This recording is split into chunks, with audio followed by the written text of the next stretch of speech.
सबरी माता बड़ी महाभागवत, इनके प्रसंग को भक्तमाल जी में वर्णन किया कि ये जब ब्याह के योग्य हुई तो चूंकि सबर जाति से प्रकट हुई इसलिए इनको संबोधन में शबरी कहा गया। इनका ब्याह जब तय हुआ, ब्याह के उत्सव की तिथि आई तो सैकड़ों हजारों की संख्या में वन्य पशु लाए गए थे वध करने के लिए, क्योंकि स्वागत वन में रहने वाले इन लोग मांस का ही, खरगोश, हिरन, कुछ बड़े बड़े पक्षी आदि ऐसे सब बंधे हुए थे।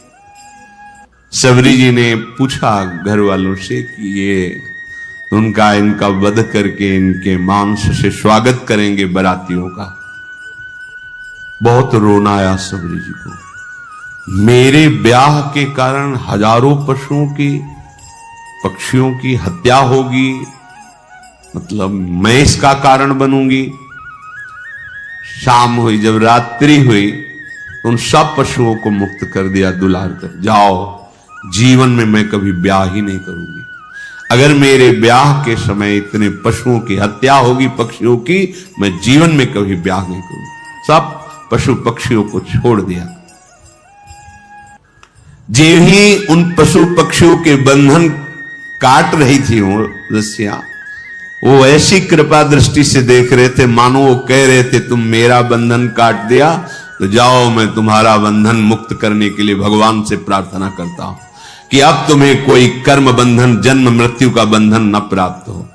तुमने हमारी रक्षा की, भगवान तुम्हारी सदा रक्षा करें, तुम्हारे कर्म बंधन कट जाएं क्योंकि हमारे बंधन काट दिए। सबरी जी के हृदय में पशु पक्षियों को छोड़ने के बाद एक वैराग्य हुआ कि अगर मैं घर में रहूंगी तो फिर ब्याह की व्यवस्था यही सब करेंगे, भाग चलूं। रात्रि में ही भाग पड़े। शबरी का महान पुण्य उदय हो गया, भाग निकली। बड़ा भाग्यशाली वही है जो संसार से भाग पड़े भगवान की तरफ। सबरी जी विचार किया किसी भी गांव में जाएंगी तो पकड़ी जाएंगी और ये लीला फिर होगी, इसलिए वन में चलती हैं। और एकांत वन में रहने का अभ्यास था ही। सबरी जी भागकर इसी वन में आए।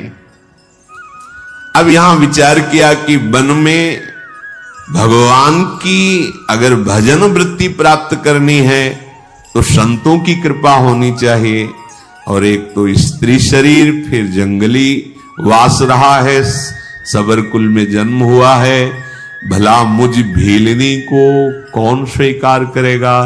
और बिना संत सेवा के भगवंत कृपा होती नहीं, तो छुप के संत सेवा करें, ये महामहिम बात।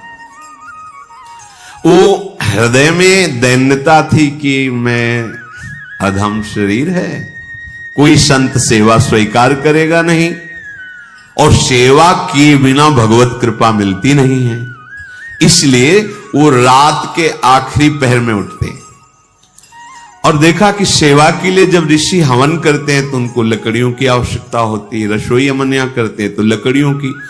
तो दिन में लकड़ियां चुपचाप जंगल से बिनती और रात में छोटे छोटे गट्ठर करके ऋषियों के आश्रम में रख आती, और जहां से ऋषि सरोवर में आकर स्नान करते वो मार्ग सोहनी लगा देती, कंकड़ कांटे आदि बीन कर अलग कर देती। अब सब ऋषियों को लगा कोई संतों को सुख देने वाला कौन है जो ऐसी सेवा करता है। प्रातः काल सरोवर में आने जाने वाले को एकदम स्वच्छ मार्ग, एकदम कौन है ऐसा करता है। सब ऋषि प्रातः काल जब स्नान करने जाते तो सोचते, पर वो तो रात्रि में सेवा करके चली जाती एकांत में, ये कौन ऐसा है जो बड़ा भारी सुख प्रदान कर रहा है। देखो भगवान की कृपा से सेवा में रुचि होती है। सबरी जी ऐसे संत सेवा करने लगी। अब मन में उनके बहुत दैन्यता थी कि अगर किसी की दृष्टि पड़ गई तब तो उनको बड़ा दुख होगा कि अधम और ऐसा उसके हाथ की लकड़ी बीनी हुई है। बहुत उनके हृदय में ये बड़ी कृपा, ये जो अहंकार भरा होता है, मैं अमुक श्रेष्ठ कुल का, मैं ये मैं भगवान को पसंद नहीं है। मतंग जी ने विचार किया कि ये कौन है जो आकर के हमारे चोरी कर रहा है। चोरी का तात्पर्य होता है भजन चुराना। ये आप साधारण न समझे, जैसे संत सेवा आप 2 फूल भी ऐसे डाले ना, ये फ्री नहीं, इसका हिसाब होता है। आप ऐसे किए ना, इसका भी हिसाब है, बहुत हिसाब है। किसके लिए कर रहे हो, किस निमित्त से कर रहे हो, वो सर्वदर्शी प्रभु देख रहा है। मतंग जी बड़े असंग महात्मा थे, पर बहुत ही हृदय में भगवान के प्रति प्रेम था।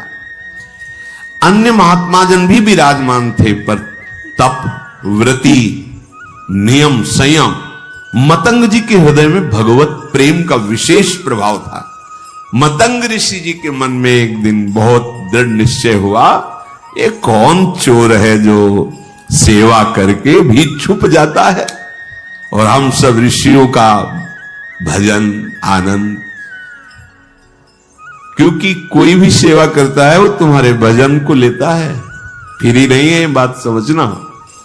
ऐसा ना समझो कि आप जो पहन रहे, खा रहे, पी रहे, देख रहे, सुन रहे, सारा हिसाब है, इसलिए विरक्त को रात दिन भजन करना है। हम जिसकी रोटी खाते हैं उसको भी भजन देते हैं, जो प्रणाम करता है उसको भी भजन देना है। और वैसे ही सबका सर्व मंगल करने का स्वरूप होता है संत महापुरुषों का। मतंग ऋषि बड़े ही मतंग थे प्रभु के अनुराग में, परम विरक्त, भक्ति रसानंद से परिपूर्ण। रोज अपने आश्रम में देखते कि दोना में फूल रखा हुआ है, लकड़ी, सेवा के लिए मार्ग पूरा साफ। ये कौन है रोज सेवा कर रहा है? अपने शिष्यों से कहा, सुन, रात भर जगो, रोज सेवा पहुंचाता। कौन है ऐसा जो चुपके से सेवा कर रहा है? एक बार दर्शन करना चाहते हैं। सब शिष्य रात में जगे, अलग अलग जगह छुप करके खड़े हो गए। धीरे धीरे सबरी जी आई, दोने में कैसे पुष्प रखकर लकड़ी जे ही, तो कौन है? सबरी जी तो एकदम मानो सूख गए कि अब तो जान गए, अब सेवा छूट जाएगी। देखो किस बात का दुख है, अब सेवा छूट जाएगी। अब कोई भी ऋषि हमारी सेवा स्वीकार नहीं करेगा। एक तो स्त्री शरीर, दूसरा सबरपुर में जन्म, ये सब महान ब्रह्म ऋषि हैं, ये सब हमें हटा देंगे, मेरी सेवा छूट। बहुत विकल होकर शांत खड़ी हो गई। मतंग जी जब आए तो देखकर आंसू निकल पड़े। खान पान की कोई व्यवस्था नहीं, झाड़ियों में छुप के रहती संत सेवा, आंसू निकल पड़े। सबरी जी की कैसी सेवा? जान गए तो सकुच गई कि शायद अब सेवा छूट जाए। आंसू की धारा बहने लगी और कहा, बेटा ऐसे सेवा करती हो, कहां रहती हो? उन्होंने कहा, प्रभु झाड़ियों में छुप के रहती है। पूरी कथा बताई भाग। अच्छा, अब तुम निश्चिंत हो जाओ। सबरी जी से कहा, अब तुम निश्चिंत हो जाओ, तुम्हें अब कोई चिंता नहीं करनी चाहिए। भगवत भक्ति का प्रभाव ऐसा है कि वो न जाति देखती है न शरीर देखती है। तुम स्त्री शरीर हो कि पुरुष शरीर हो, किस जाति को।